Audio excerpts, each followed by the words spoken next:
هيقرر القرار النهائي. بالظبط. طيب ارجع تاني ونروح لنادي الزمالك شويه يا سياده المستشار. معروف يوسف، هل قفلت باب بيعه في يناير ولا هتبيعه عشان تستفيد بالفلوس؟ شوف يعني انت بعد قصه الدولار دي يا خالد، لما الدولار وصل 20 جنيه دلوقتي حاجه بقت صعبه في الانديه، صعبه جدا. صحيح. يعني اللاعب اللي كان مثلا لما حسبته مثلا 100,000 بقى دلوقتي 100,000، لان الدولار كان 7 دلوقتي. صحيح. يضرب في 3. صحيح. فالمساله بقت صعبه جدا. لكن وخاصه معروف غير مايوكا عقده مستمر. صحيح. معروف ممكن في يناير يمضي ويمشي. صحيح. يعني فرصته متاحه في يناير يمضي لاي نادي.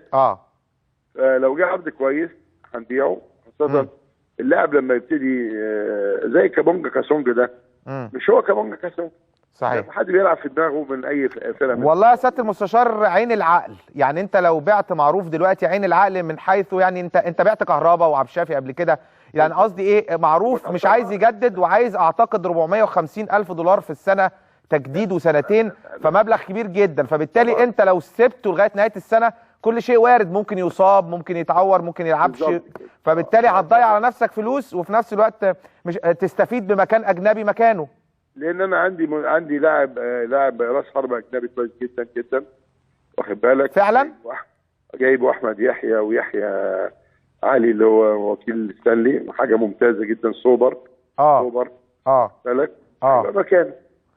يعني حضرتك ممكن يعني خلاص انتوا حطيتوا عينكم على لاعب راس حرب اجنبي، ففي حاله بيع معروف هيخش اللاعب ده مكانه. ويبقى راس حرب عندك جعفر ومايوكا واللي احنا هنجيبه ده، خاصه ان باسم عنده عرض ان هو 6 اشهر معروض علينا، هناخد 2 مليون دولار في 6 اشهر، وعقده هيتجدد 4 سنين المبالغ اللي كان بياخدها قبل كده، فدي برضه حاجه كويسه. طب معلش، باسم معروض عليه من الصين؟ من الصين. من الصين 2 مليون دولار؟ 2 مليون دولار للنادي و2 مليون دولار دي. ده لمده قد ايه؟ 6 اشهر اللي جايين دول ان شاء الله. بجد والله؟ يا نهار ابيض. 2 مليون دولار للنادي في 6 شهور ويرجع لك تاني؟ فلو ده حصل يعني 100 فهتجيب الولد الاجنبي دون. ده الاتفاق اللي بيني وبين باسم لما جه قاعد عندي في مكتبي التسويقي بتاعي، واخد بالك، موجود احمد مرتضى وكابتن اسماعيل يوسف